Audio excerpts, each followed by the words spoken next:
Good afternoon, everyone, and welcome to another exciting event for National Family History Month, which takes place in August all around Australia. So welcome to everyone in the room and also to the people that are joining us today on the webinar. So before we begin, could I remind everyone to turn their phones onto silent if you haven't done so already. And I'd also like to begin with an acknowledgement of Tasmania's Aboriginal peoples.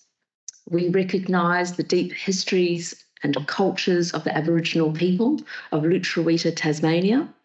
We acknowledge Tasmanian Aboriginal people as the traditional and continuing custodians of the lands, waters and sky. We pay respect to the elders past and present who hold the memories, traditions, culture and knowledge of country. We extend our respect to all Aboriginal and Torres Strait Islander peoples whose countries were never ceded. So it's always a pleasure to introduce one of our fine staff members who comes with a lot of expertise. This is Liz Brown, and she is one of our most delightful librarians. Some of you may have been assisted by her in the history room or had a research inquiry answered by her. This is a personal project, I believe, and an extension of a talk that you may have seen or heard if you looked on the webinars for last year, looking today at survey plans that are in our collection and how to look at our indexes. So I'll let Liz take the floor and let her expertise speak for itself. Okay. Thank you, Jazz. I wish I could say I was an expert, but I'm not. But I've been doing my best to find my way through our records. And I'm so pleased that we can welcome a real expert with us today. And that's Mr. Michael Morley, who's sitting here in the front seat, who has over 50 years' experience as a licensed surveyor. And Michael is kindly not going to interrupt me when I get it wrong, tell me if I've got it wrong, but also take any particular questions that you may have. And I'd also like to welcome very much the Lands Workshop participants. We have been meeting very irregularly over the last 12 months since I had the first Lands Research talk last year at this time. And we've been trying to build on our expertise together because everybody brings a little bit to that workshop. And yeah, that's really great to see you all here too. So, all right. Today's talk is on the trail of survey diagrams and field notes. And this is what we're going to be covering today. We're going to start by looking at LSD 355, the earliest survey notebooks. Then we'll have a look at the units of measurement and the skill sets needed for surveyors. The Office of Central Plans has provided us with about 80,000 surveys that can be viewed online. And these are all in series AG 341. And for the benefit of those who don't know the archival series, they are known as the Central Plans Office Survey Diagrams. Now, there are various search strategies to use in AG 341, depending on type and place of the land, and we're going to examine these. We're going to look at the various features and calculations that should be included on an ideal survey, including the regulations for the Crown's purposes. Not all landowners had their land surveyed. Surveys could be costly, so people typically only invested in them if there were boundary disputes or uncertainties. Surveys were carried out when the land was initially granted, when boundaries were disputed, and then when it was subdivided. Early boundary disputes in the caveat board records, and later may be found in newspaper ads. And how to find caveat board records is included in one of your handouts. I've got handouts over here for you. If there's not sufficient copies, there's a piece of paper where you can write down that you would like these handouts. So please don't feel like you need to be taking notes as we're going through the talks. Now, you'll be lucky to find a survey at the exact time when your person held the land, but you will find one of the land itself at some other time by searching maps and land grant maps. To find a survey, you need to find on the land what I call a fraction and a name. Depending on the land type, the fraction can have various formats. I'm sure that Michael's got a better term for it than fraction, but that's what it looks like. It looks like a fraction. The formats of the fraction are the key to finding the surveys. And I've prepared a handout for you summarising the types of fractions and how to search for them. Now, the easiest place to find these references to the surveys are on the land grant maps, which we hold out in the reading room. Next easiest is the land district charts of AF 820, and you will also find references to surveys and town maps and any other maps that are included in your handout. Now, field notes are any notes that accompany a survey diagram, and they can include column notes that are not generally used for city or town blocks. However, there are exceptions for certain features within towns, such as crown lands, schools, burial sites, and other unique features. Interactions with the government can also be found in these notes attached to surveys of land in cities and towns, including schools, railways, roads, and soldier settlements. Now, from the 1890s, disputes on land ownership could be handled by bringing, sorry, it's actually the 1860s, disputes on land ownership would be handled by bringing the property under the Real Property Act. The Real Property Act was brought about a change in the documentation needed to prove ownership. The surveys would be included with these dispute packages.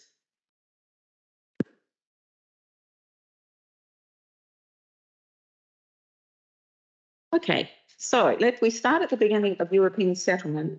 The first survey of Van Diemen's Land was conducted in 1803 when James Meehan, Assistant Surveyor of New South Wales, was sent to the camp at Risdon Cove with instructions to survey the surrounding areas. I'm grateful to the work done by Imogen Wedgman in locating within our records a map that shows the results of this first survey. Thank you, Imogen.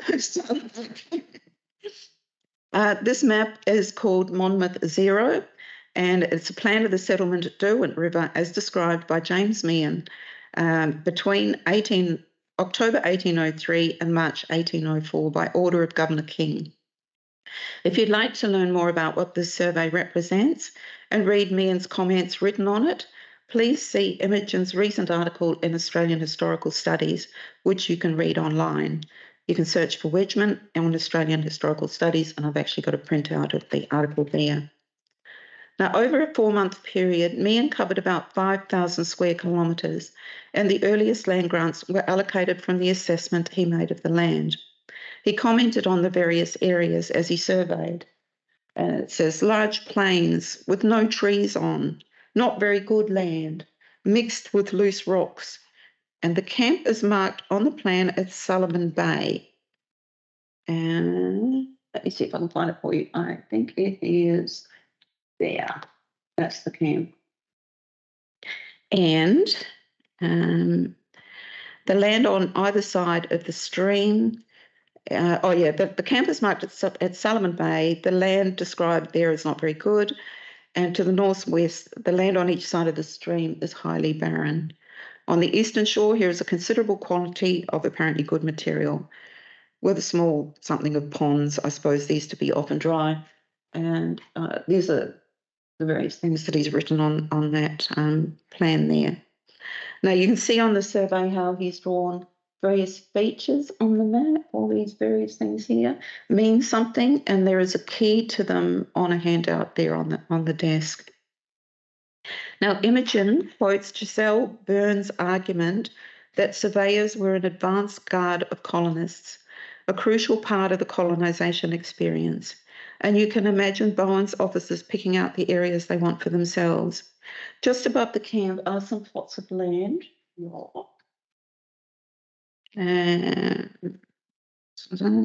With the names of the first settlers at Stainsforth Cove. Now, Meehan, who was a trained surveyor, and his assistants used Gunter's links and a rough theodolite, most likely a compass with an eyeglass attached, and at times resorted to just using the compass and a watch. And Gunter's links are a unit of measurement most used in English-speaking countries. So that's what a link looks like, or that's what a chain looks like. The link is, there's 100 links to a chain. That's the top picture there. And the length of a chain is 66 feet or 22 yards. And links were what we used to measure boundaries, and acres, roods or rods? Roods and perches were used to describe the amount of land. Now, an acre is 10 square chains, a rood is a quarter of an acre, and a perch is a 40th of a rood. So, now, this method of land measurement was used until 1971 when Australia introduced the metric system to surveying. Then a chain became 20 metres and a link 1/100th of this. So this slide also includes the list of skills a 19th century surveyor needed to have. And I just saw this and went, whoa, it's pretty impressive. So the first is Euclid, and an example of which is our friend Pythagoras. Sure, we can all remember struggling with that one at school. So do I have any volunteers who remember? And Pythagoras' theorem is, in a right-angled triangle, the square of the length of the hypotenuse is equal to the sum of the squares of the other two sides. So yes, it would have been handy to remember that had you wanted to become a surveyor. Now, while these skills weren't tested formally in Tasmania until 1883, Liam would certainly have been practiced in most of them. He'd been a surveyor in Ireland when he became involved in some agitation against the British, and rather than proceed with the agitators, when he sensed the trouble was getting out of hand, he turned himself into the authorities. Normally, he would have expected a light sentence, but unfortunately for him, his skills were needed in the new colony, and he was transported to New South Wales, where he first became a surveyor and then assistant surveyor under the New South Wales Surveyor General. Meehan's survey of Hobart and surrounds, which took about 4 months, was highly regarded and, as I've said, was the basis for the first land grants. So in 1806, Meehan received an absolute pardon for the quality of his work, but his background prevented him from getting the senior position of Surveyor General in New South Wales.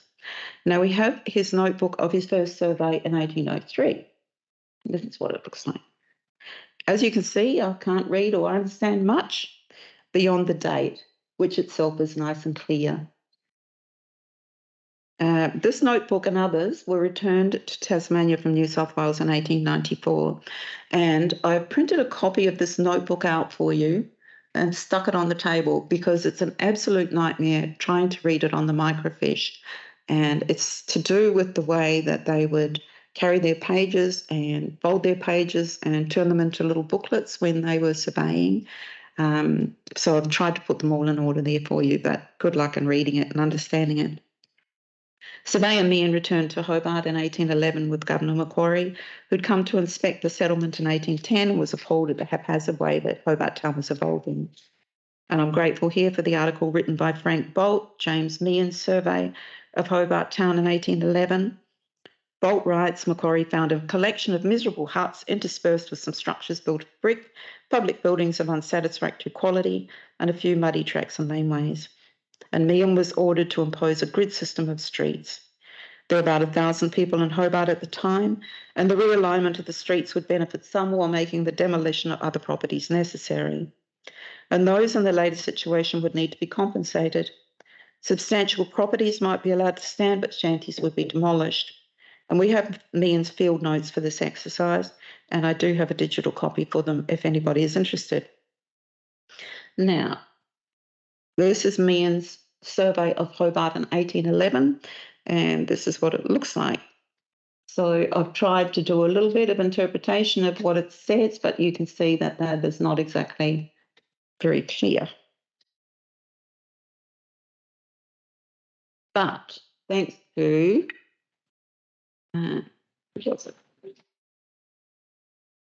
thanks.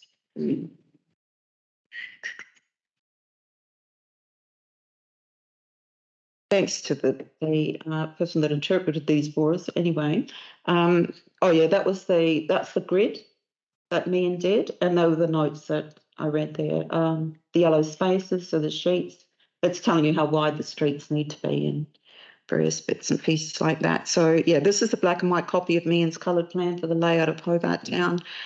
The writing on the plan has the yellow spaces of the streets and are 60-foot wide, including a pathway on either side of 8 foot wide.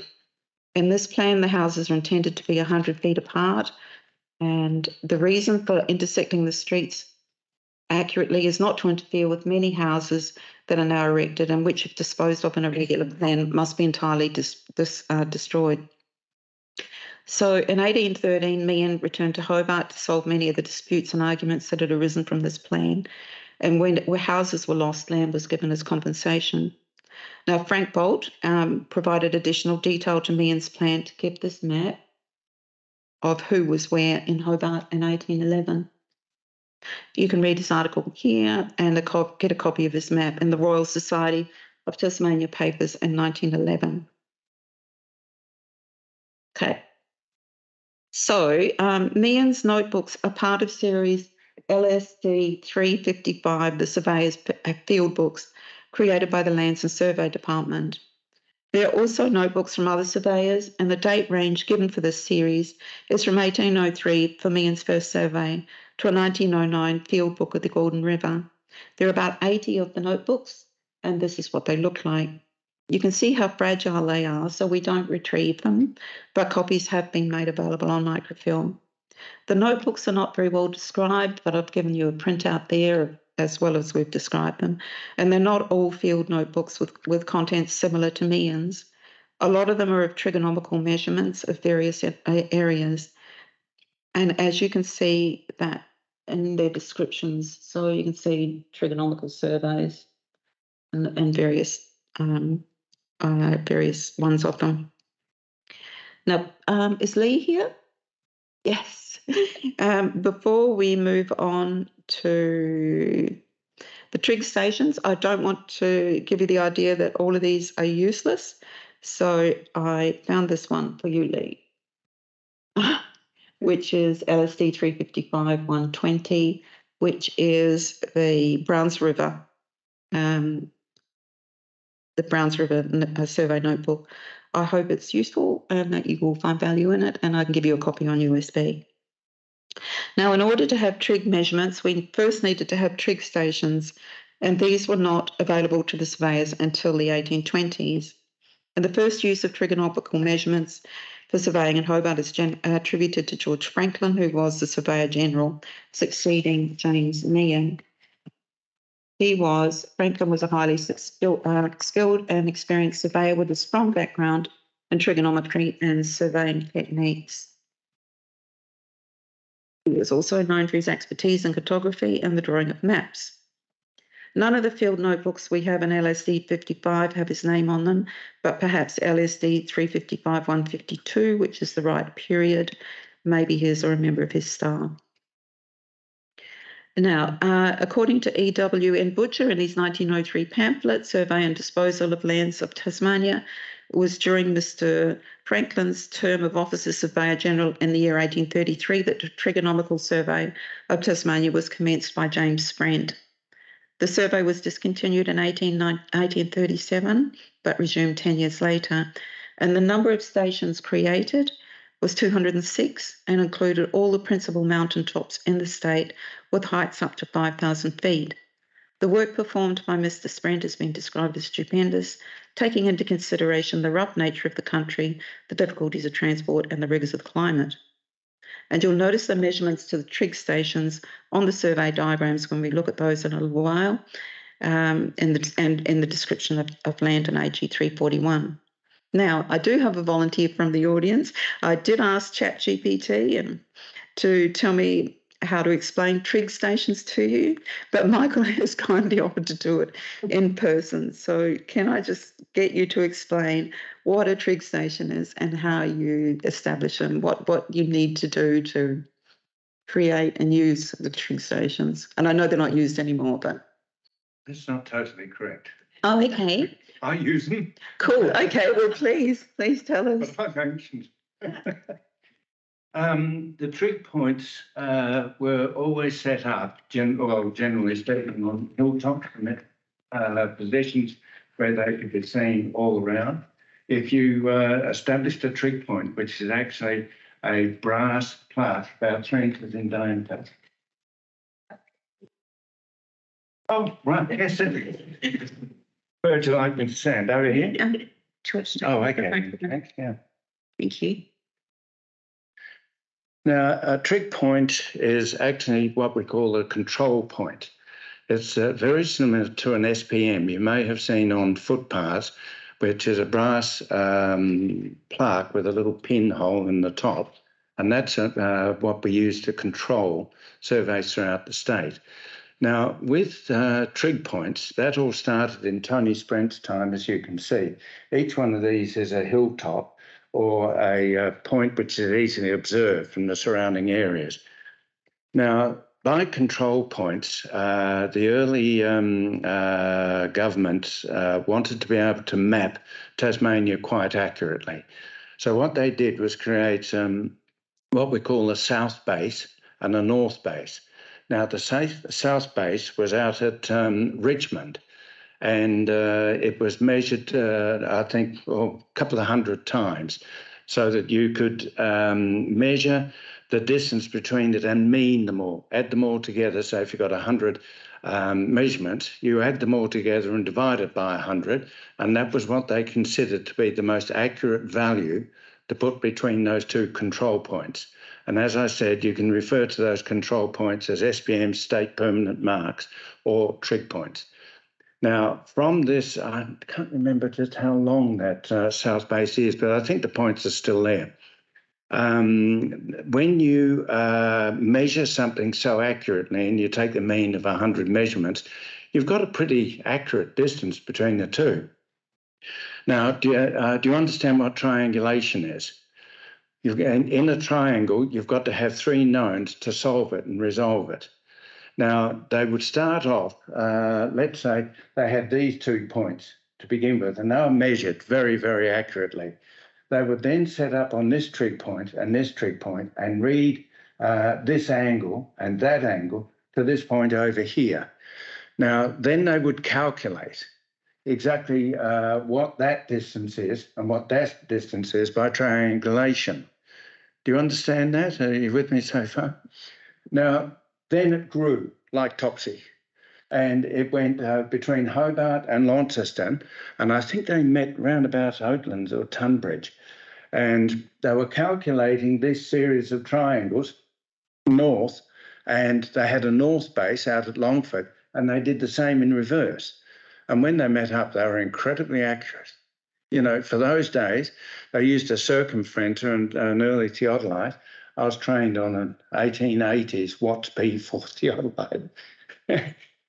And it's amazing because they read to the nearest 10 seconds of arc, of bearing. Now, by taking a whole series of bearings, as on the south base, they measured that, say, 100 times, they did the same in measuring these angles. So, in other words, by getting the means from a pretty accurately established base, they were able to triangulate out over here and all over southern Tasmania. And then they did the same from Longford and came south. And as I said, the results were pretty, astounding, even by today's standard. Yeah. Now, with the trig points, they're also used for mapping. So poor old Tony Sprent, Tony Sprent's the other surveyor. James Sprent, yes. If he had have had our equipment today, my firm is now using a GPS, a Leica, the latest model, and we're not getting too many differences between what we measure today and what James Sprent, measured all that time ago. So the trig points were there for control points, and we put triangles over them so they could be seen. If I was to do I was just looking at a survey this morning out at Warrane. Now, in the 1950s and 60s, you had surveyors like Bill Wilson, Heffernan, Joe Holmes, and all those. They're the ones that trained me. And when I look on the subdivision of Warrane, there are 340 blocks in one subdivision. Now, you can imagine what that was like, and poor old Scott Strong's been tearing his hair out. But the thing is that there was a trig shot. If you had say that was your survey, on this corner you might have an old peg. We would read a bearing to a trig point like Mount Faulkner, Mount Nelson, or anything like that. Then the next surveyor that came along only needed that one point, and he could turn off an angle from the trig point and replace everything. Yeah. So the trig points were really the control, but now in GPS, with GPS. They are going by coordinates on a system called Australia AG. I've got a mental block. AMG, Australian Map Grid, or GDA, Geodetic Data Australia. Now, they are actually so accurate that when you measure a distance, you have to correct it for the curvature of Earth. And our coordinates these days are accurate to within a couple of millimetres, whether you're measuring between here and Launceston or what. So it was all, the trig point system was was an early form of what we are now doing with GPS. Amazing. Thank you so much. Thank you. Thank you so much. Question from you. When did Sprague establish this large number of trig points? They started 1837, yes. I think, but I don't think they were really well used until about 1860s. Well, they didn't really, as you can imagine, so much of Tasmania was covered in bush, it hadn't really been cleared. And it was all dependent on being able to see your control points to measure angle or to measure, distances, where you go down the side of a hill, across a valley and up the other side. You've got to correct the actual measurements you make for height, for your angle, in the old triangle. But when you reduce it to level, it's a different reading, of course. But yes, it did grow and grow throughout the 80s. And we used it up until, I'd say, 1982, 83. But since then, the government has let them go because we've now got the coordinates. And by using GPS, you can fix a particular pinpoint to the nearest millimetre now. Am I right in thinking that I think there was 206 of the trig stations established on mountaintops? I never counted them. Oh, well, I read that, and that would be they're still there. Around about. They're still there. So that's well. We don't need that one. Well, not the beacons themselves, but the. No, that was just about to say. Yeah. A lot of the beacons have been vandalised, but the brass mushroom in concrete, which is generally set in rock, under that trig point, is still there. Yeah. Mary's Hope Road there, Cove Hill, is a very good example. Where the vandals went up and stole the trig point, and the government's never bothered putting them back because we don't use them anymore. But they're over at Oak Hill, they're on top of Mount Nelson, they're up in the Meehan Range. Can I mention the Meehan Range? Yes, please. So, yes, that's what. Is there any other questions anyone wants to ask? Thank you. Thank you so much. I'll be calling on you again in 2 minutes. Okay. Now I want to move away from the notebooks and their cryptic notes and trig numbers to understand the records that we have in series AG 341. Over 80,000 digitised records were recently deposited with us by the Office of Central Plans. And while I was preparing for this talk, wonderful things happen. First of all, you come into the history room, but also the Office of Central Plans contacted me and asked for copies of the various survey regulations that we hold. And again, I can give copies of these for anyone who's interested. So these are the various land regulations in force in Tasmania since 1843. And there is about half a dozen of the different survey coordination regulations, the little booklets that we've got. Now, each of the regulations has an illustration of an ideal survey, and each time it used the same imaginary piece of land to show how improvements could be made on the survey. So this is the first one in those instructions for the surveyors. This is Wilkinson's land as it was surveyed in 1870, and though the basics are covered. And you can see the measurements to the trig stations here. You've got your degrees. But as you can see, this one's in black and white. It's on the fold. The next one that we've got is the ideal diagram from 1935. So there's a lot more detail. There's a better layout on the page, and there's better colour in the second plan, which is actually from the 1947 regulations.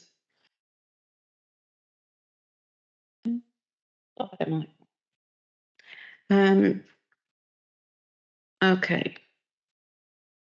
Okay, this talk is about finding survey plans and field notes. So I'd like to show you the field notes that accompany these plans. Now, the field notes, I'm told by Mr. Wiley, are called column notes, and they are the numbers that accompany the drawings of a block of rural land. And these column notes are to be so accurate that anyone having possession of them alone should be able to make an accurate drawing of the surveyed property. And you can see from the detail in these field notes, there's a lot to be recorded. This is because this is a large block of land with many features that need to be accurately measured. Now, generally, the column notes like this are only going to be used on rural land, and they're going to be fabulously informative when you do get them. Each note here, so you can see 17, 16, 15, 14, etc., corresponds to a number on the diagram. So I'll just go back. So here we can see these numbers. So I think that one's 12 and 17, and the ones that are missing are the pegs here. So 13, 14, 15, 16, 17. From the very first printed land regulations in place from 1843, there has been a consistent set of guidelines established for the laying out of new grants and the resurveying of old ones, and these are reflected in this ideal survey drawing and field notes. Now, the regulations are that the Crown claims a strip of land not less than 100 feet wide along the seashore and along the margins of any lake or tidal or other large river. So this is why we've got our imaginary drawing here, so we can get as many of these in as possible. So here we've got the 100 feet that's Crown reserved, 100 feet wide there. And you can see where the road intersects Henry Wilkinson's land. Road regulations. The subdivision of land is to be subordinate to roads. Access to Crown lands must be at all times be maintained, and particular care must be taken to preserve practical inlets to the backlands of the Crown. Stock roads are to be 1.5 chains wide. So here we've got a reserved road going to Crown land. It has to be 1 chain wide. And also the road that separates Donovan's land from Wilkinson's land is to be 1 chain, also because it's leading to Crown land. At the end of each mile on a road survey, the nearest reliable tree shall be marked with a broad arrow, which we'll talk about a little bit in a moment. Now, features on the plan. All roads, railways and mining easements must be surveyed and shown on the plan. We've only got roads. Surveyors must note any mining easements and mining easements and where they consider valuable minerals may be on agricultural land. The character and quality of all water, accommodation, contours of the country, names of mountains, streams, hills, creeks within the property, and sites for obtaining supplies of road metals must be set apart. So were these on this block of land, they should be indicated on it. Now, I mentioned marking boundaries, so let's have a further look at boundaries. The regulations for marking boundaries on the land are all lines are to be set out with pickets and cleared sufficiently to allow free passage. All trees within 1 yard of either side of a boundary line are to be marked fore and aft. And we'll look at these. Now, if we have a look at the top here on slide 16, see that little box up the top there? That is the bottom to the reference to corners box. And here is a close-up of that.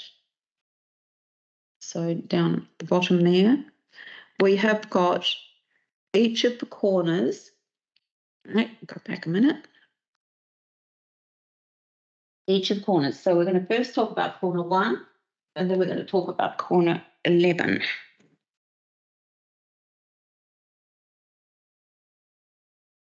Okay.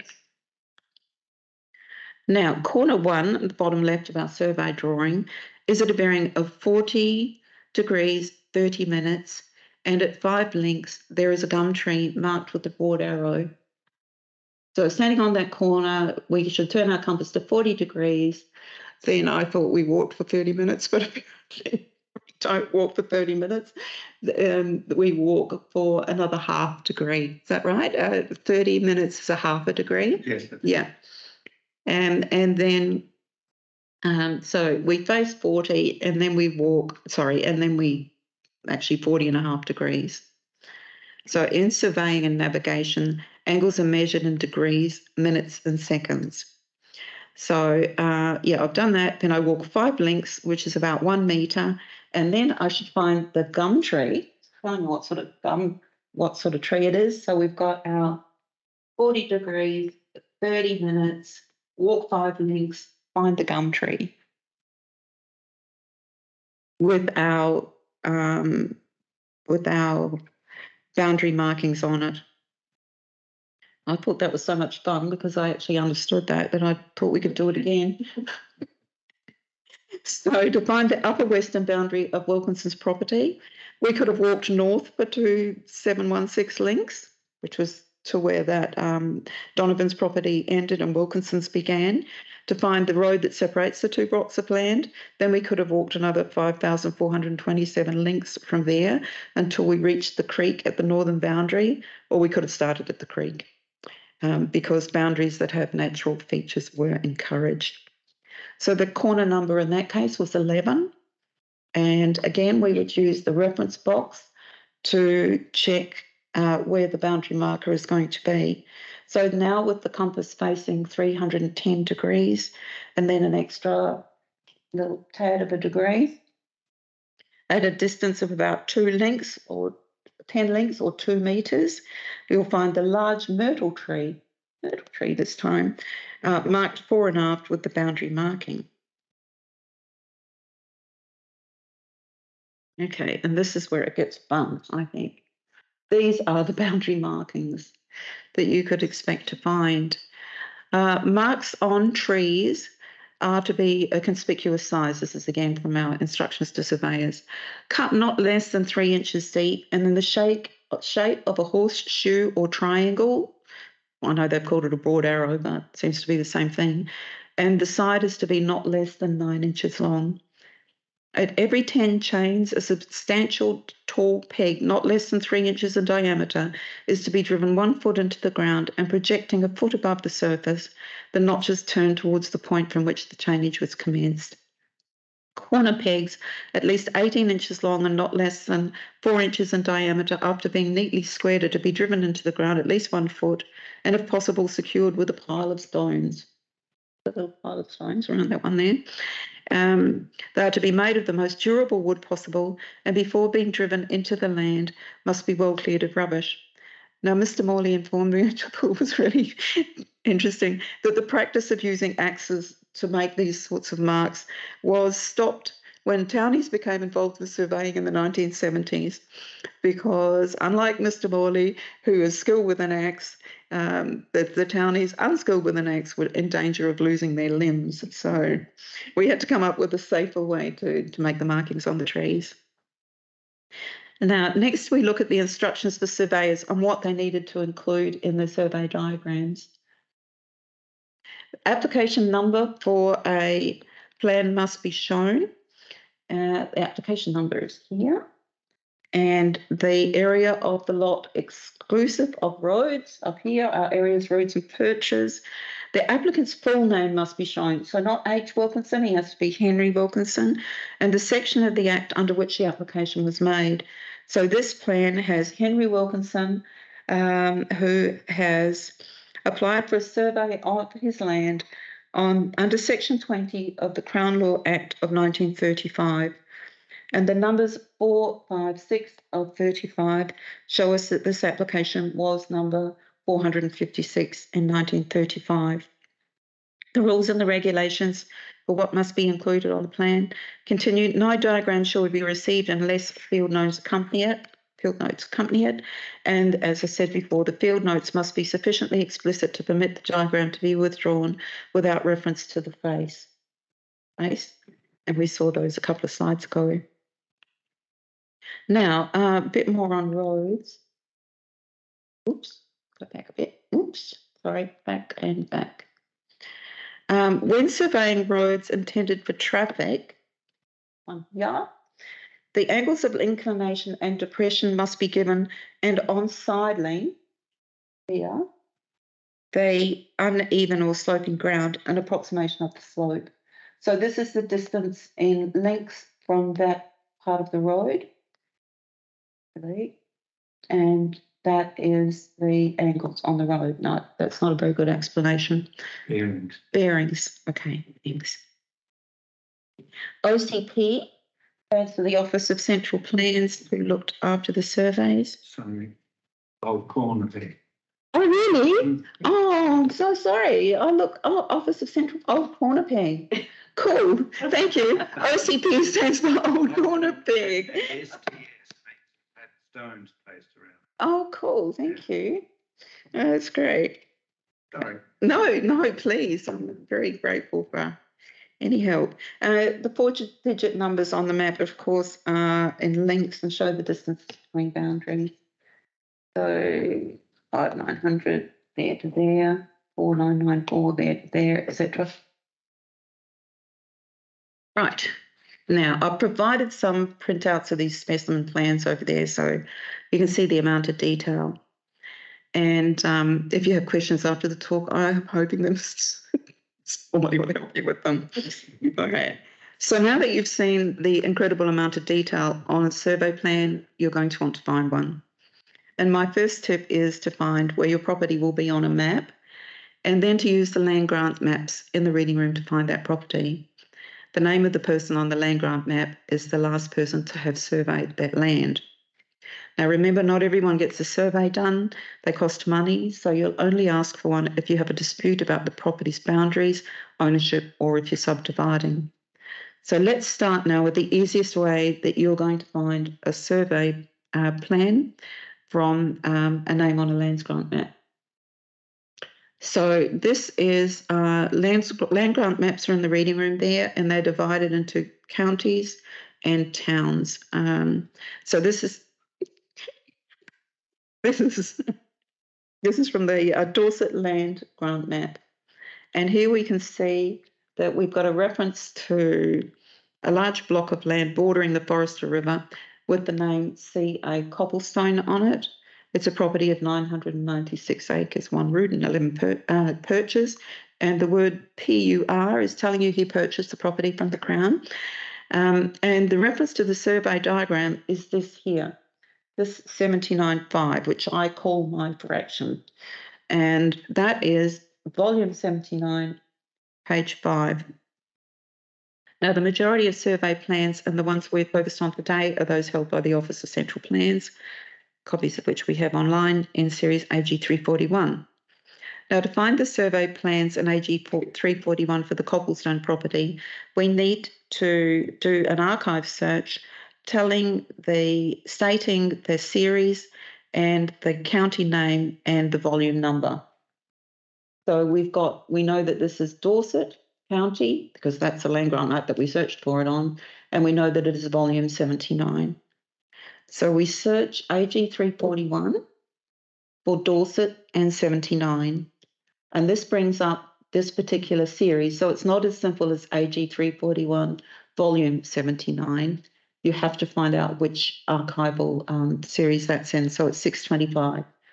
So we've gone that far, and then we bring up that one by viewing it online. And then over here, we've got our Dorset 79.5. And then we get the survey plan for Copplestone. And we can see now that the property was surveyed for Catherine Ann Copplestone. And the survey needed her full name, not just her initials, and that she applied for her survey under Section 31 of the Crown Law Act of 1903. We can see that she purchased the property on the 24th of April 1906. And amongst other things, we can see there is a reserved road that was running through her property. Now, the full plan that you can see online gives us references to the marked trees. I've cut it off to fit it onto the screen, but it's got the little box like that other one had that are the boundaries for her property. There's a reference to a lot number, and you could use that lot number to search in Trove to see if she purchased this at auction from the Crown. Now, there are multiple pages for this survey, and these include government notices about this property and the field/column notes. So we've got these as well. Interactions with the government down here that would have appeared in the Gazette, and the field notes, column notes over there. So that's about the easiest way you're going to find a land grant map. By some wonderful coincidence, your person was the last person to have it surveyed on the, and it's turned up on the land grant map out there. Another way that you could have found this survey, if you didn't have access to the land grants maps in Hobart, is by using the maps that are online in series AF 820. And this is the printed land district charts, which are also county charts. And this is a little handout that you've got here, because you really need to know your counties that you're going to be trying to find your surveys this way. So if you didn't know what the county name was, you would use this map to find it. And remember, we were looking in Dorset. So we're looking at Dorset here. And what we're going to do is zero in on Dorset, and we're going to find the property. Now, we know that it was on the Forester River, and here we've got the Forester River. So it might be this side or it might be that side, but we're going to start by looking on this side of the Forester River. And here we're getting this forest, these two numbers here, 49 and 2D. In this case, we're going to look for AF 820, that's a series of maps, and we're going to use this reference here to the Dorset map 2D. Then we're going to zoom in on that. And again, we're going to find, by searching AF 820 Dorset 2D, we need to zero in a lot this time to get right into the bit that we're looking for. Again, we're going to come up with what we found on the land grant map out there, which was this 7950, which will take us again to that, to our survey diagram. Okay, so if we wanted to go through that again, this time we've used AF20, and we've gone and had a look at this little island that's in the county area of Buckingham. It's a little of South Bruny Island, a little island here that was owned by Grattage.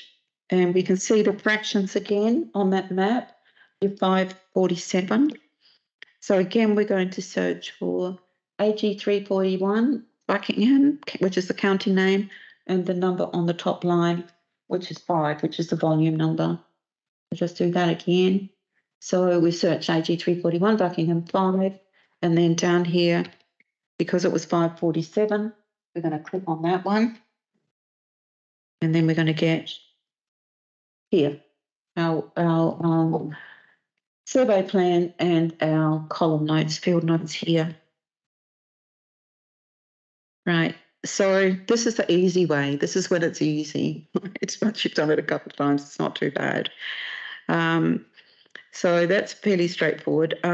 What we want to be able to do is to, okay, there are other ways that we can come at finding the surveys. And if we have a look at the series description for AG 341, we can see that there are various indexes that we can search on microfilm, or I think you're probably going to prefer looking at the maps that are online. So you could either use an index to, say, a town, an LSD 434, the index, which means you've got to go in there and get the microfilm, or you can do what we just did with AF 724, which is zooming in on a map. So the example that we're going to use next is looking for a plan in a town. Now, town means not Hobart, not Launceston, everything else. And we're going to look for somebody who's got property in Cygnet, and we're going to use both methods to try and find our property. So here is the wonderful, clear information that I found by using the land grant maps out there for Cygnet. And here we've got your A61, and here we've got a close-up of this map, which I found by looking in the towns map.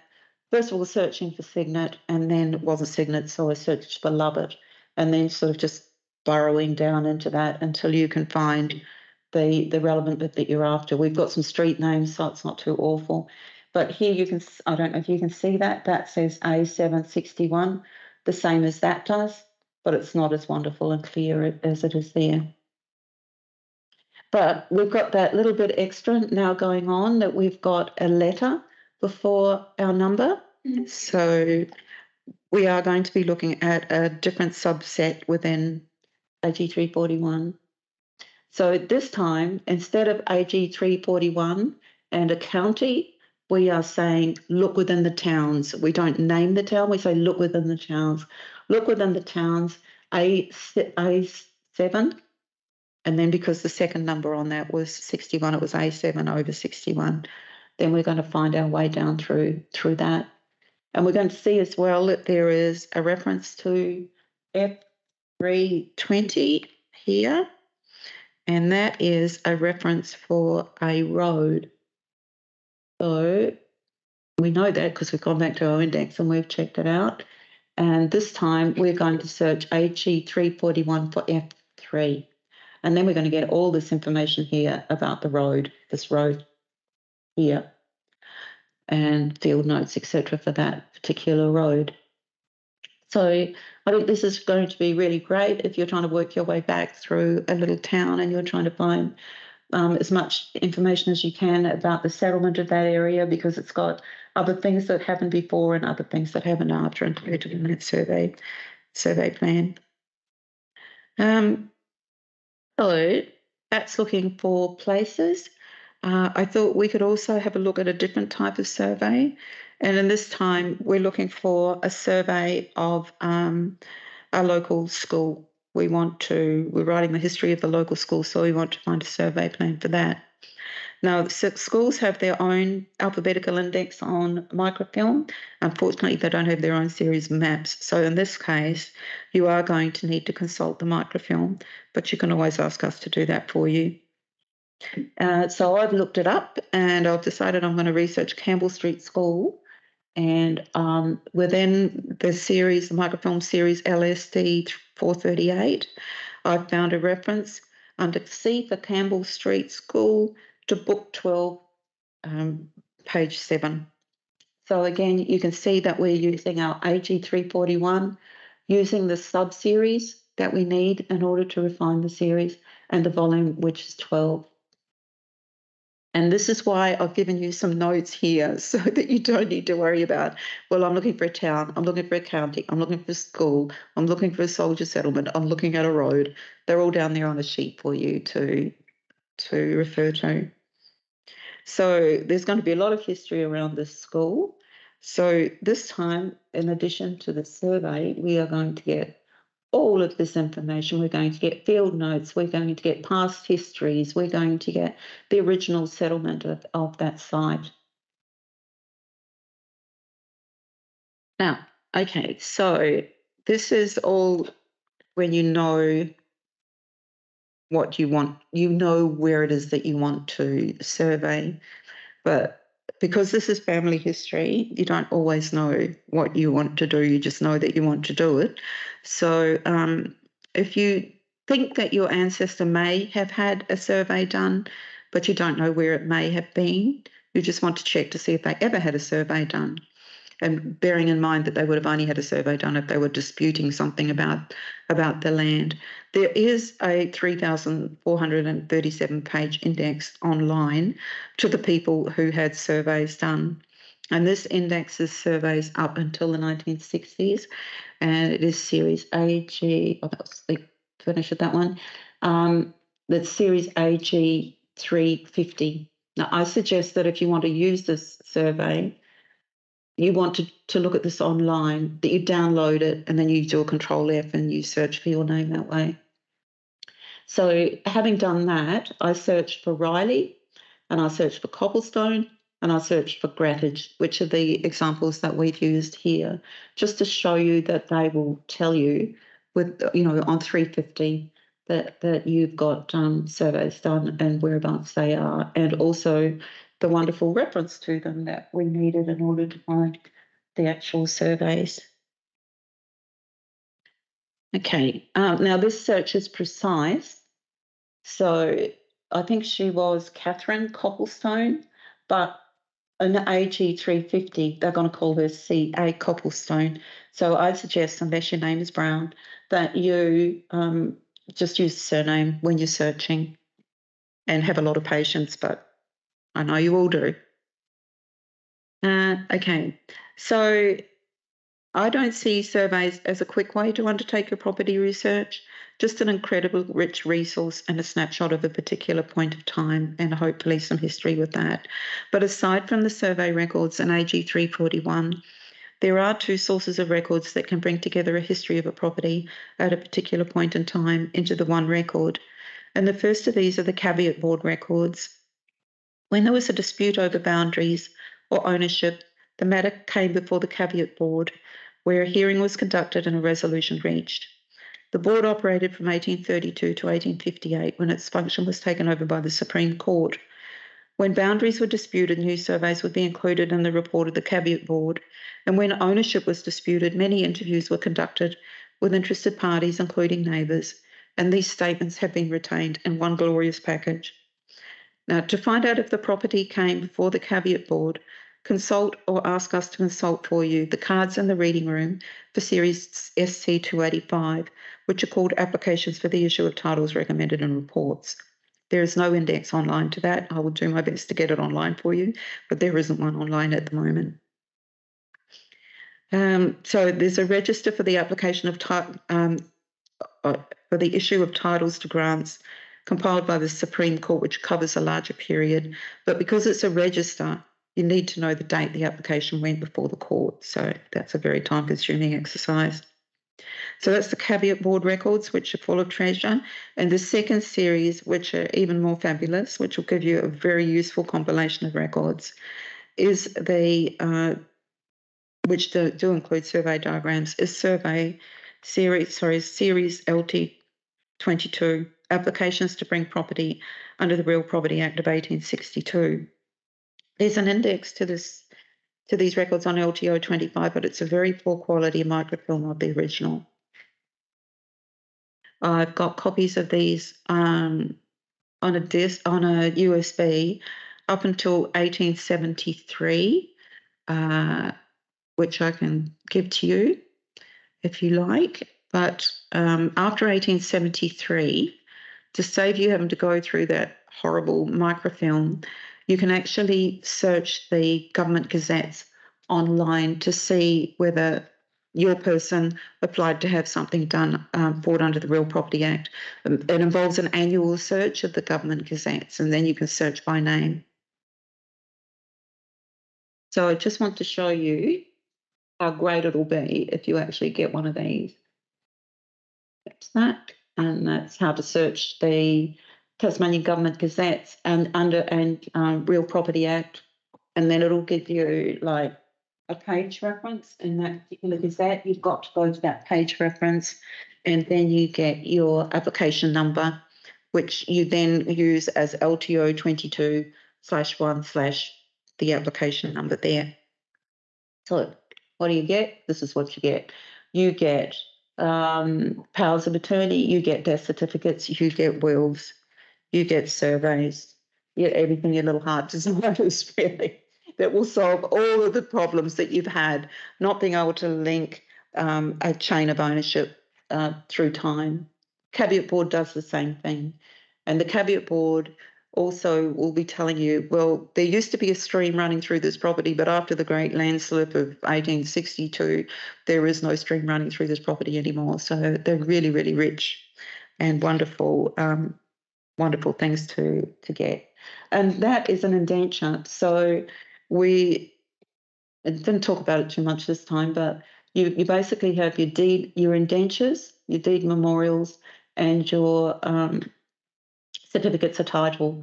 And this humongous thing is a deed indenture that frequently got mislaid and was later replaced by certificates of title, which I won't go into. All right. Now, there's various things here on the table that I hope will give some extra information about what I've been talking about. And I updated the main records to use when doing your lands research from last year with a little bit of explanatory text in between as to how they fit into one another. And there's also a handout there or how to use the fractions and how to search your AG 341 for them. And there's a bit of paper there if you'd just like to write down your name and your email if you'd like me to give those to you. Also, if you would like to continue on with the lands workshop that we had this year, even though we didn't meet as often as I wished we had, and hopefully we can talk Michael into coming and giving us a talk. Please put your name down there and say that you are a number 4, which is continuing on in the lands workshop. If you would like to be part of the beginners lands workshop, where you start at the very beginning and look at just work your way through how to do lands research at a very elementary level, just put your name down for that as well. So that's it, and thank you very much for your attention. I'll bang on 3. So if we have any questions, Malcolm. Yeah. Might be Yes. a question for Michael. I think it will be. On the town, Well, Thank you. on the town grant maps, town blocks, Yeah. the reference fraction is sometimes letter number over number. Sometimes it's just number over number. Why the difference? very good question. When you have a letter number before, you find that H23 on 24 is H for Hobart. Or the town. Or the town, yes. Lilydale, L. And so that first letter, under the old registration system, they filed them in town order. So all those surveys went into books which were bound for that particular town. But later on, they decided to amalgamate them all. You could, cross-reference them, without too much trouble. But where you don't have a reference, say 23 on 24, these days on your modern survey plans, they're called Lands Office, which is what you're referring to as a Central Plan Office. But 23 on 24, Pembroke, there are letters after the 23 on 24. PMB stands for Pembroke. DEV stands for Devon, or, BUCK for Buckingham. So, and they're country areas, they're not in a gazetted town. But in the gazetted town, you do get just number over number. Would that be when it's part of a county plan That rather would than? be when they've included land that is outside the town boundaries. Yeah. Because the original town boundary always had the, H21 on 23 or whatever. But you see, there's been a whole major change in registration of surveys over the years. And in the early years, everything went under Buckingham or Devon or whatever. Yeah. And then they had so many books, you must have seen them down underneath the old St Mary's Hospital there before the Crown moved them. But then they had so many surveys, they couldn't stick with that anymore. So they started a new series of 21 on 23 NS. Oh, yeah. Oh. What does the NS mean?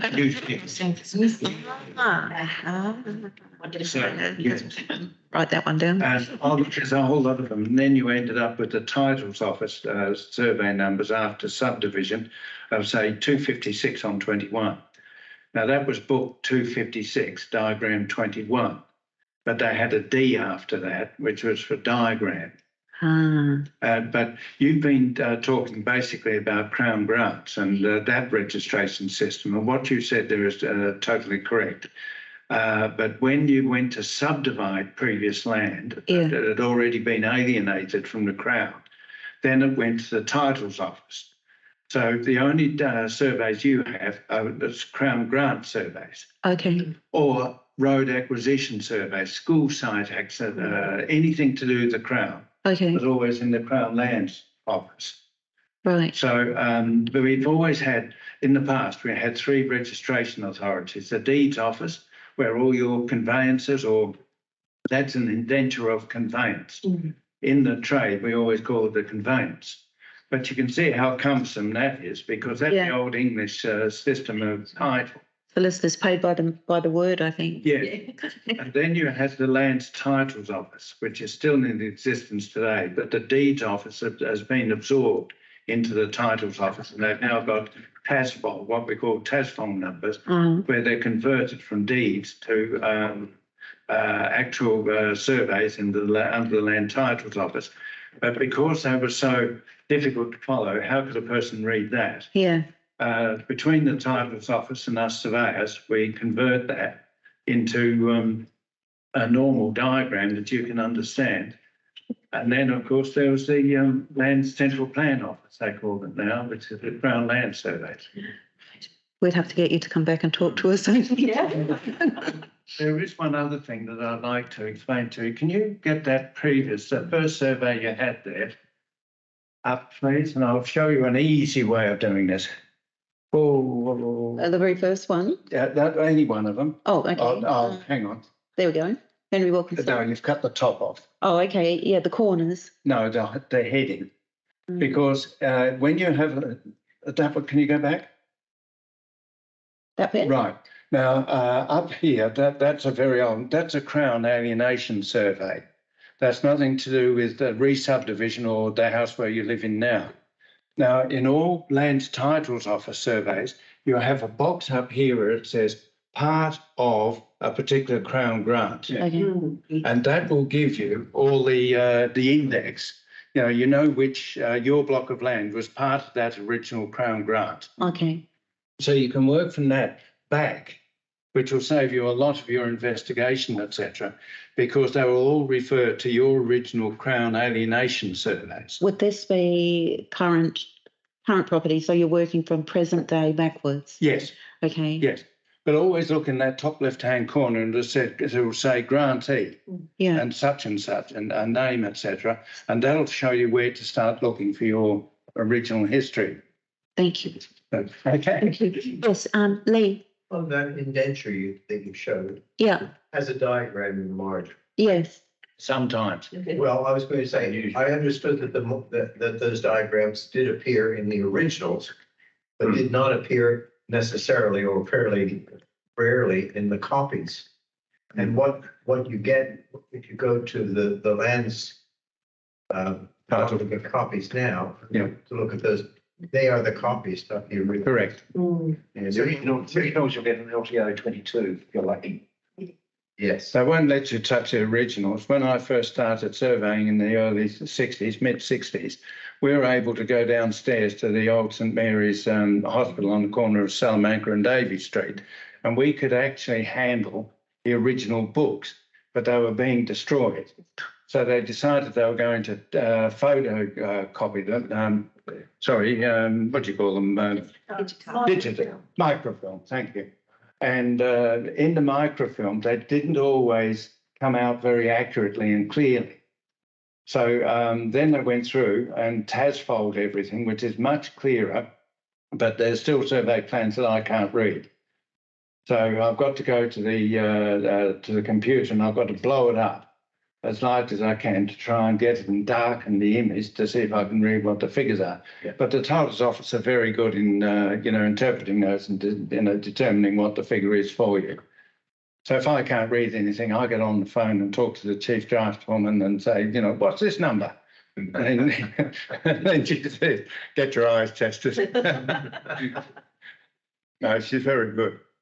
Does that answer your question? Yeah, and I can add something to that. In terms of that original indenture, the reason that that's in the LTO 22 is that the Real Property Act required the person who wanted to bring the land under that act to have all the evidence of the original documents for that property. So they were required to present the original deed. And if they didn't have that, then they would have to try and come up with other evidence. So I've looked at a number of these where the original deed is in there, the will showing how the person inherited the property, death certificates of the people involved in that. But I've also looked at them where they haven't been able to find the original deed, so it's got lost somewhere along the way in the family.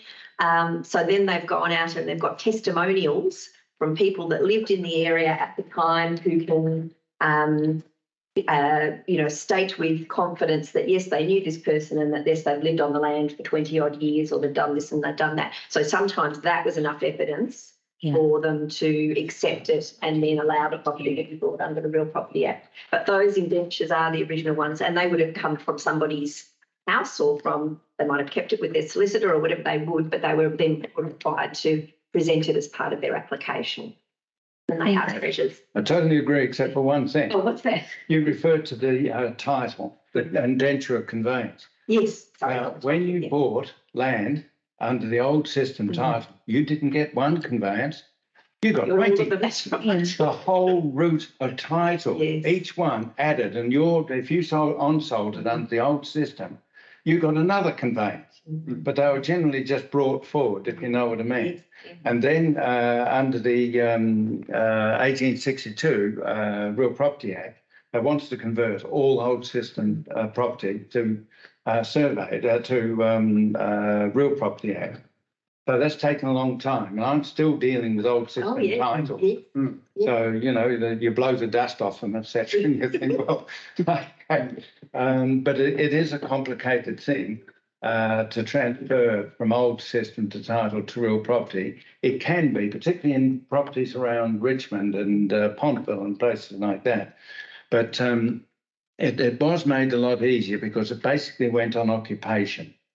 So if someone is occupying land they shouldn't, you have the Limitations of Actions Act come in, which means that you've got to prove that your occupation of that land has been open and notorious for 10 years or more.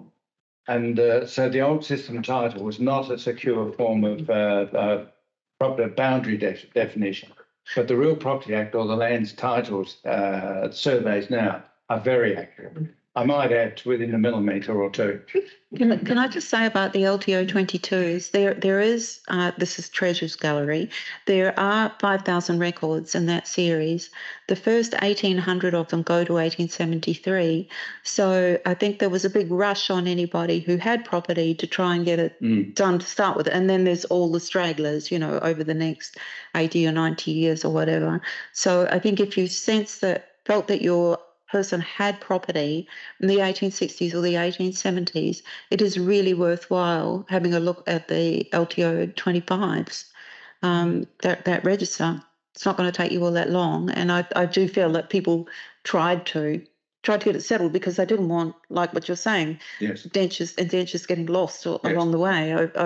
And settling it into the family. It's still quite a bit more complicated than that, sorry. That's why they brought in the Real Property Act of 1862 was to make your title secure.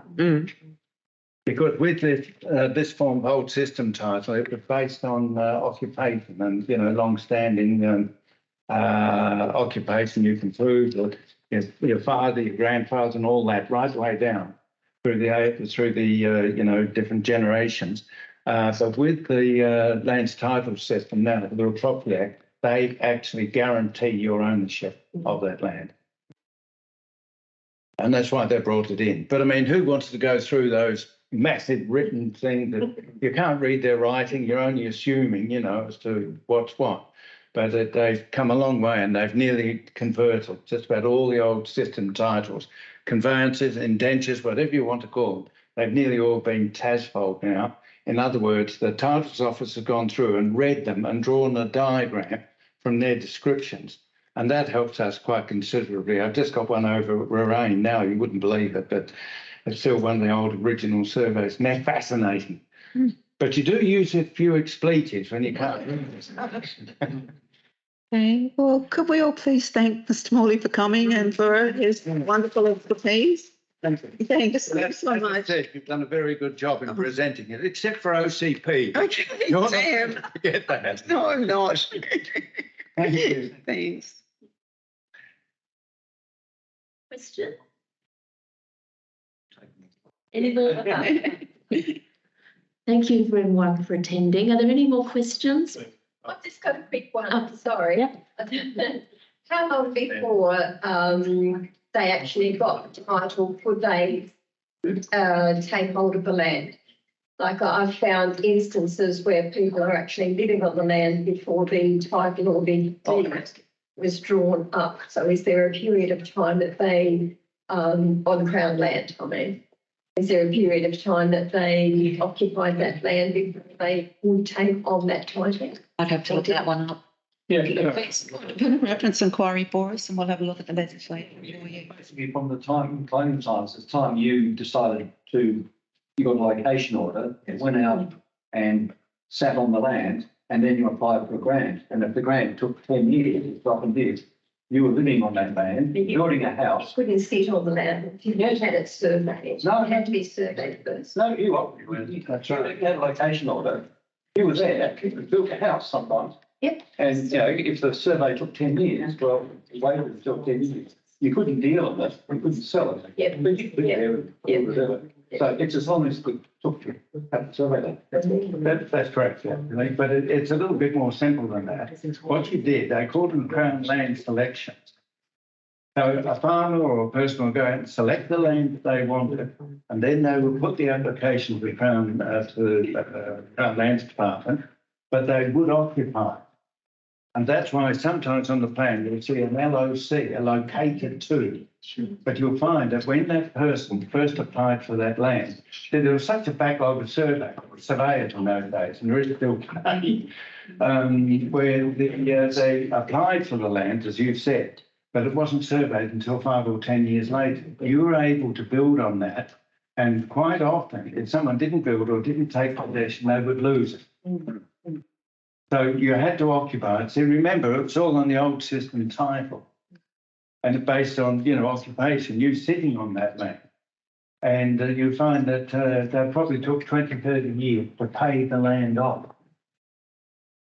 Because for the early settlers, they had, you know, a purchase or agreement arrangement. Yeah.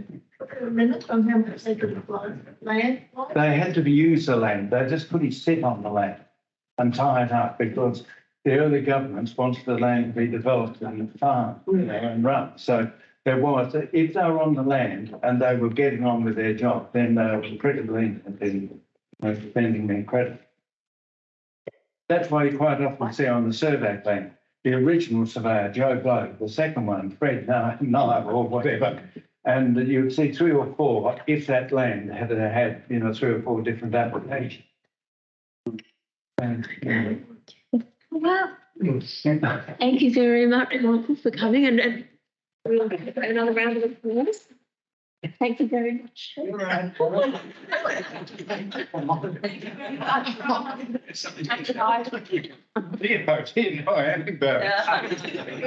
So Liz has created a table here for people to browse, and you can go through some of the copies of things, and there's freebies at the back and the front here as well. So thank you again. Thank you, Liz. Well done. Well done.